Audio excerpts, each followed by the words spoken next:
মুসলিমদের একচালেই গদি হারাতে বসেছে শুভেন্দু অধিকারী, জেগে উঠেছে বাংলার জনগণ। ঋতব্রত শিবিরে কান্নাকাটি শুরু। সুপ্রিম কোর্টের রায়ে কপাল খুলে গেল কালীঘাট তৃণমূলের। এই রায় যদি একবার বাইরে আসে তাহলে অবশ্যই কিন্তু একদম সরাসরি ঋতব্রত তৃণমূল অস্তিত্ব সংকটে পড়তে চলেছে। এই বিষয়টা কিন্তু গুরুত্বপূর্ণ। ইতিমধ্যেই একদম সরাসরি ইলেকশন কমিশনের কাছে ডকুমেন্টস জমা দিয়েছেন কিন্তু মমতা বন্দ্যোপাধ্যায় তৃণমূল কংগ্রেসের পক্ষ থেকে। এই সামগ্রিক বিষয়টা কিন্তু এখন থমকে রয়েছে। পালাবার রাস্তা খুঁজে পাবেন না। বাংলাদেশের প্রধানমন্ত্রী যদি পালাতে পারে, আপনার নেপালের প্রধানমন্ত্রী যদি পালাতে পারে, আপনার শ্রীলঙ্কার প্রধানমন্ত্রী যদি পালাতে পারে, আর আপনি তো রাজ্য সরকার, পালাবার রাস্তাটা ঠিক করে রাখুন। যে পুলিশ কর্তা এসে খুলতে যাবে ভিডিওটা করবেন শুধু, সেই পুলিশ কর্তার কি করতে হয় আইনি ভাবে বিকাশ স্যার বলে দিচ্ছে, বুঝে নেবে। সরকার ব্যর্থ হয়েছে সরকার পরিচালনা করতে, সেই জন্য ধামা চাপাদের জন্য এইগুলো করছে। পুলিশের নাকে দড়ি পরিয়ে আইনিভাবে হাইকোর্ট পর্যন্ত টেনে আনার দায়িত্ব আমরা আইনজীবীরা কাঁধে তুলে নেব, এবং পুলিশকে কিভাবে জেলের ভাত খাওয়াতে হয়, কিভাবে পুলিশের উর্দিটাকে আইনিভাবে খুলে নিতে হয়, কিভাবে পুলিশকে আইনিভাবে নাস্তানাবুদ করতে হয়, সে দায়িত্ব আমরা আইনজীবীরা নেব। প্রিয় দর্শক, শুভেচ্ছা নিন, প্রীতি নিন। আজকে আমরা অন্তরালের আলাপ নিয়ে আপনাদের সামনে হাজির হয়েছি। খুলতে হচ্ছে, ছি ছি ছি ছি ছি, আপনার কাপুরুষের মতো কাজ করছেন। লজ্জা করেন আপনাদের? আজকে আপনারা মুসলিম সমাজটাকে টাইট করার জন্য আপনারা একের পর এক আইন পাস করলেন। আপনারা মুসলিম সমাজটাকে টাইট করার জন্য আপনারা করলেন কি, গরু খাওয়া বন্ধ করে দিলেন, ঠিক কুরবানির কদিন আগে ঘোষণা করে দিলেন। তারপরে বললেন রাস্তায় নামাজ পড়া যাবে না। তারপরে আপনারা কি করলেন, তসলিমা নাসরিনকে নিয়ে এসে পশ্চিম বাংলায় মুসলিম সমাজের নামে আপনারা বদনাম করালেন, মুসলমানদের হেনস্থা করলেন। এখন আবার আপনারা নতুন করে শুরু করলেন কি, মসজিদের মাইকগুলো খোলা হোক, শব্দ দূষণ বন্ধ করা হোক। ভারত স্বাধীন হওয়া থেকে নিয়ে আজ পর্যন্ত শব্দ দূষণ হয়নি, মসজিদের মাইকের আওয়াজে আপনার শব্দ দূষণ হয়নি, মন্দিরের মাইকের আওয়াজে শব্দ দূষণ হয়নি, গির্জার মাইকের আওয়াজে শব্দ দূষণ হয়নি, গির্জার ঘুমটার আওয়াজে শব্দ দূষণ হয়নি। আর আজকে আপনারা আসতে শব্দ দূষণ হয়ে গেল। কি চাইছেন আপনারা? খুলে বলুন। আপনারা মুসলমানদের রাস্তায় নামাতে চাইছেন, তাদেরকে দেশদ্রোহী মামলা লাগিয়ে গুন্ডা দমন আইনের আওতায় ফেলে দিয়ে তাদেরকে জেলে পচিয়ে মারতে চাইছেন। মুসলিম সমাজের জমি জায়গা ঘর বাড়ি টাকা পয়সা ছিনাবার পরিকল্পনা করছেন। এই স্বপ্ন ভুলে যান, এই স্বপ্ন ভুলে যান। মুসলমান নীরব আছে বলে ভাববেন না মুসলমান মানে ভয় খেয়ে গেছে। আজকে মুসলমান মুখ বুঝে সব সহ্য করছে বলে, আপনার সব আইন মেনে নিচ্ছে বলে আপনি ভাববেন না যে মুসলমান আজকে ভীতু হয়ে গেছে। না না, আপনি যত পারেন আইন লাগু করুন, যত পারেন মুসলিম সমাজটাকে আপনি টাইট করার চেষ্টা করুন। তবে একটা কথা বলি, বেশি টাইট দিলে কিন্তু পেঁয়াজ কেটে যায়। যত টাইট দেবেন একদিন না একদিন পেঁয়াজ কাটবে, আর সেই দিন পালাবার রাস্তা খুঁজে পাবেন না। বাংলাদেশের প্রধানমন্ত্রী যদি পালাতে পারে, আপনার নেপালের প্রধানমন্ত্রী যদি পালাতে পারে, আপনার শ্রীলঙ্কার প্রধানমন্ত্রী যদি পালাতে পারে, আর আপনি তো রাজ্য সরকার, পালাবার রাস্তাটা ঠিক করে রাখুন। বর্তমান রাজ্য সরকার এখন কি করবে কোনো কিছু খুঁজে পাচ্ছে না, কিছু খুঁজে পাচ্ছে না। প্রত্যেকটা জায়গায় ইনি ফ্লপ খেয়ে যাচ্ছে, প্রত্যেকটা জায়গায় ফ্লপ খেয়ে যাচ্ছে। আজকে আপনি দেখেন অন্নপূর্ণা যে আপনার যোজনা যারা করেছে, এখনো পর্যন্ত মহিলারা সেই টাকাটা পায়নি, বেকার ভাতা পায়নি। অনেক অনেক জায়গায় খবর পাচ্ছি আপনার স্কুলের টাকাটাও লেট করছে, মাদ্রাসার আপনার শিক্ষকদের মাইনেটাও লেট করছে। তাই ইনি কি চালাবে বলতে পারছি না। তবে ইনি পাস করেছিলেন গুন্ডা দমন আইন, তবে ওটা গুন্ডা দমন আইন নয়, মোল্লা দমন আইন করার চেষ্টা করেছিলেন। এখনো পর্যন্ত আমার হাইকোর্ট সহ বিভিন্ন কোর্টের অ্যাডভোকেটদের সঙ্গে কথা হয়েছে, তিনারা বললেন এটা এখনো আইনে পরিণত হয়নি, এখনো পর্যন্ত রাষ্ট্রপতি এই আইনে সই করেননি। অতএব আজকে আমার রাজ্য সরকার বিধানসভায় দাঁড়িয়ে দাঁড়িয়ে গলাবাজি করে বলছে যে আমরা অমুক অমুক অমুক অমুক এদের বিরুদ্ধে আমরা গুন্ডা দমন আইনে আমরা আওতায় নিয়ে আসবো। এখনো পর্যন্ত সেই আইনটা লাগু হয়নি। অতএব আমি প্রত্যেকের কাছে অনুরোধ করবো, আপনারা সতর্ক হন, সজাগ হন, মজবুত হন, এবং দেশের জনগণ কিভাবে বাঁচবে, রাজ্যের জনগণ কিভাবে বাঁচবে সেদিকে আপনারা টার্গেট করুন। এরা চাইছে, বিশেষ করে এই বর্তমান যে সরকার, এদের কিছু আমলা আছে, এদের কিছু নেতা আছে, এদের কিছু পা চাটা কিছু রয়েছে, পাতাখড়ি কিছু আছে। এরা আজকে একের পর এক হুমকি দিয়ে বেড়াচ্ছে, একের পর এক হুমকি দিয়ে বেড়াচ্ছে। আগামী 16 তারিখে নাকি এরা আপনার একটা ব্যবস্থা করে পশ্চিমবাংলায় মুসলিম নিধন করার পরিকল্পনা করছে। আবার কেউ কেউ হুমকি দিচ্ছে যে 2 ঘন্টা আমাদের ছাড় দেওয়া হোক, আমরা মুসলমানদের কুচু কাটা করে ভাগীরথীতে ফেলে দেবো। এটা আমি বলছি, পুলিশ প্রশাসনকে বলছি, আপনারা 2 ঘন্টা নয়, ওরা চেয়েছে 2 ঘন্টা, আর আমি সাফির সিদ্দিককে বলছি ওদেরকে আপনি 24 ঘন্টা সময় দেন, 24 ঘন্টা ওদেরকে সময় দেন মুসলিম নিধন করার জন্য। দেখি ওরা কেমন মুসলমানদের নিধন করতে পারে। এর বিরুদ্ধে কোনো সরকারের স্টেপ নেবে না। আজকে পোস্টে এক এক রকম ভাবে কমেন্ট করছে, এক এক রকম বক্তব্য দিচ্ছে, এদের বিরুদ্ধে কোনো আইন ব্যবস্থা নেই। আজকে মুসলমান কোনো কাজ করতে গেলে তাদের বিরুদ্ধে চড়াও হচ্ছে, তাদেরকে অ্যারেস্ট করা হচ্ছে। কেন? আজকে মুসলমান এতটাই খারাপ হয়ে গেছে আপনাদের কাছে, মুসলমান এতটাই নিকৃষ্ট হয়ে গেছে আপনাদের কাছে।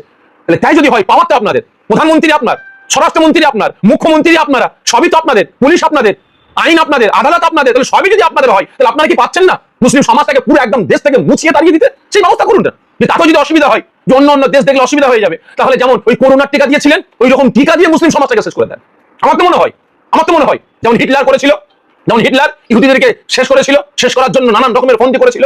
তাদের আগে আপনার ধর্মীয় কিতাবগুলোকে, ধর্মীয় বইগুলোকে তারা ব্যান করেছিল, তারপরে চাকরির ক্ষেত্রে তাদেরকে ব্যান করা হয়েছে, রাতারাতি তাদের উপর হামলা চালিয়েছে। আমার তো মনে হয় যে আজকে আপনারা ঠিক ওই হিটলারের মতো মুসলিম সমাজটাকে শেষ করার জন্য আগে মাদ্রাসাগুলো শেষ করছেন, ওয়াকফ সম্পদ ছিনিয়েছেন, তারপরে মুসলমানদের আপনার মসজিদগুলোকে বন্ধ করার পরিকল্পনা করছেন, রাস্তায় নামাজ পড়া বন্ধ করছেন, তারপরে একের পর এক মুসলিম সমাজটাকে চাকরি দিক থেকে বহিষ্কার করবেন, মুসলিম সমাজটাকে শেষ করার প্ল্যান করছেন। অত যদি না করে আমার মনে হয় টিকার নাম করে দিয়ে মুসলিম সমাজটাকে মেরে দেন। তসলিমা নাসরিনকে অ্যাকচুয়ালি নিয়ে এসেছে মুসলিম সমাজটাকে খেপাবার জন্য, রাস্তায় নামাবার জন্য। এরা পাচ্ছে না, এরা পাচ্ছে না। মুসলিম সমাজটাকে রাস্তায় নামিয়ে মুসলিম সমাজটাকে শেষ করবো, তাদেরকে কেস দিয়ে দিয়ে জেলে ঢুকাবো।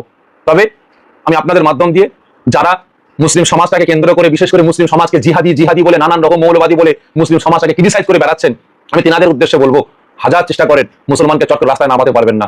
এরা চুপ আছে বলে ভেবে নেবেন না যে এরা অসহায়, না, এরা অসহায় না। এরা যখন রাস্তায় নামবে না, যখন হুঙ্কার দেবে না, আপনারা পালাবার রাস্তা খুঁজে পাবেন না। যে সমস্ত সাংসদ তৃণমূল ছেড়ে এনসিপিআইতে গেল, একটা অনামী দলে গেল এবং এনডিএ শিবিরে যোগদান করলো, তাদের কি সাংসদ পদ বাতিল হতে পারে? হ্যাঁ, ঠিক শুনছেন, তাদের সাংসদ পদ বাতিল হতে পারে। এবং ঋতব্রত বন্দ্যোপাধ্যায় সে কি আর বাংলার অপোজিশন লিডার থাকতে পারবে না? শোভনদেব চট্টোপাধ্যায়কে কি এবার অপোজিশন লিডার করতেই হবে? কারণ সুপ্রিম কোর্টে একটা পর্যবেক্ষণ উঠে এসেছে, মারাত্মক পর্যবেক্ষণ, যেখানে সুপ্রিম কোর্ট বলছে বিধানসভায় বা লোকসভায় পরিষদীয় দলের মেজরিটি ঠিক করবে না যে কি সিদ্ধান্ত নেওয়া হবে, কি করা হবে। আসল সিদ্ধান্ত নেবে রাজনৈতিক দল। এবং আমরা সবাই জানি তৃণমূল কংগ্রেসের যে রাজনৈতিক দল, সেই রাজনৈতিক দলের ক্ষমতা কিন্তু এখন অব্দি মমতা বন্দ্যোপাধ্যায়ের হাতে। প্রথমেই বলি ব্যাপারটা কি হয়েছে। আপনাদের নিশ্চয়ই মনে আছে যে 2019 সালে মহারাষ্ট্রে ইলেকশন হয় এবং সেখানে শিবসেনা বিজেপি জোট ছিল এবং উল্টো দিকে ছিল এনসিপি এবং কংগ্রেসের জোট। এবং সেই নির্বাচনে আমরা দেখি কি শিবসেনা রেজাল্ট আউট হওয়ার পরে এনসিপি এবং কংগ্রেস তাদের সঙ্গে জোট করে এবং মহা বিকাশ আঘাড়ি নামে একটি মহাজোট তৈরি করে উদ্ধব ঠাকরে মুখ্যমন্ত্রী হয়। এবং তারপরে 2022 সালে শিবসেনা থেকে একনাথ সিন্ডে, বেশ কিছু এমএলএ, বেশ কিছু সাংসদ তাদেরকে নিয়ে বেরিয়ে আসে। এবং ঠিক সেই সময় উদ্ধব ঠাকরে মামলা করেছিল এবং উদ্ধব ঠাকরের ঘনিষ্ঠ আরো একজন নেতা তিনিও মামলা করেছিলেন এই একনাথ সিন্ডে এবং একনাথ সিন্ডের সঙ্গে যারা চলে এসেছে তাদের বিরুদ্ধে। তো দুটি মামলা হয় সুপ্রিম কোর্টে। তো সেই মামলায় প্রথম যে মামলাটা, সেই মামলাটি করেছিলেন শিবসেনার নেতা এবং উদ্ধব ঠাকরের ঘনিষ্ঠ সুনীল প্রভু। তার দাবি মহারাষ্ট্রের স্পিকার কেন একনাথ সিন্ডের সঙ্গে যাওয়া বিধায়কদের বিধায়ক পদ বাতিল করলেন না। প্রথম মামলা এটা। এবং দ্বিতীয় মামলাটি করেছিলেন স্বয়ং উদ্ধব ঠাকরে। তিনি বলেছিলেন কেন শিবসেনার দলের লোগো এবং দলের নাম একনাথ সিন্ডের গোষ্ঠীকে দিয়ে দেওয়া হলো, কোন কারণে নির্বাচন কমিশন এটা করতে পারলো।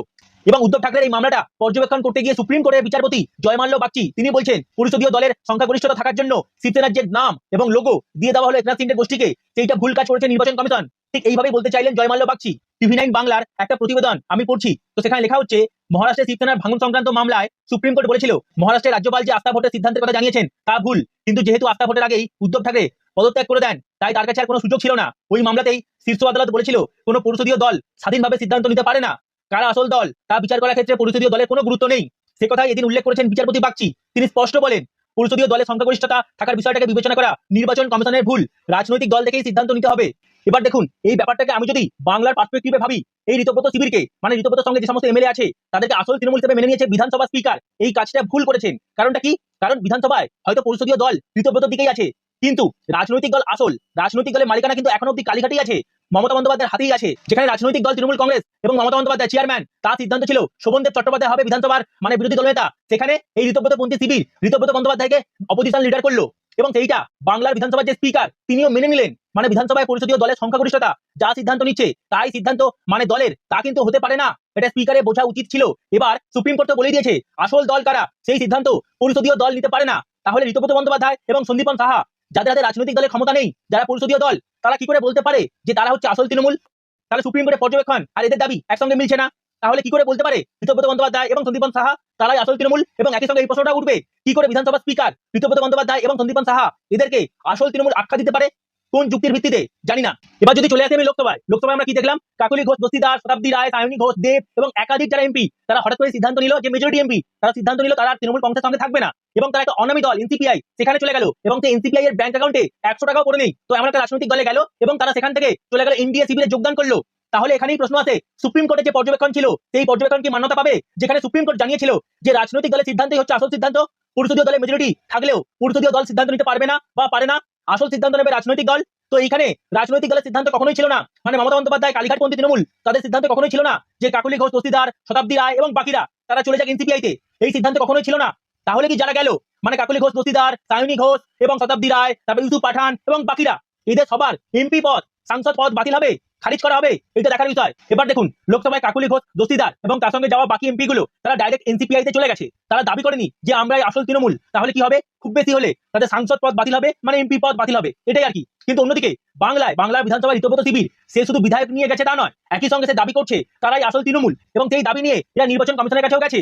এবার কি নির্বাচন কমিশন ঋতব্রত বন্দ্যোপাধ্যায় এবং সন্দীপন সাহা এবং তাদের সঙ্গে থাকা এমএলএদেরকে আসল তৃণমূল হিসেবে গণ্য করবে এবং দলের নাম এবং লোগো ঋতব্রত গোষ্ঠীকে দিয়ে দেবে?